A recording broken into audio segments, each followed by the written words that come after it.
ready? Stand by. What's up sa inyo mga kaboom boom? I'm a nurse, EMT by heart, and a gun enthusiast. So, dito naman po tayo sa isang video. Tayo ay mag-unbox ng isang package. Tignan ho natin ano po ang laman nito. Let's go! Ito po ay Kidon Kit. Ito ay isang universal conversion kit para sa ating laruan. Pakarangas. FDE ang kulay. Front and rear sight. Tapos meron na rin tayo red and green Vigicon optics. Ito ang stock niya. Meron din siya mga adapter na universal pwede sa iba't ibang baril. Mag-pull na MS4 sling. Try na sa baril ng ating asawa. Try natin sa Taurus G3C. So first, dapat check natin for safety. Walang magazine. Check chamber.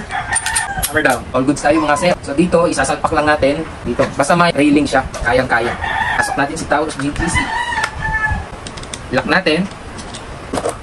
Then, fit na siya. Pag itong switch, flip, up to lock. May lock pa siya. Tapos, ito. Fit natin sa likod. Alright. Yun. So, ito ang conversion kit natin for Taurus G3C. Nice. So, i-try natin sa firing range. I-zero natin sa firing range in 5, 4, 3, 2, 1, let's go! Hi guys, umuulan. Nasa firing range tayo at i-try natin ang ating rounding kit. Let's go!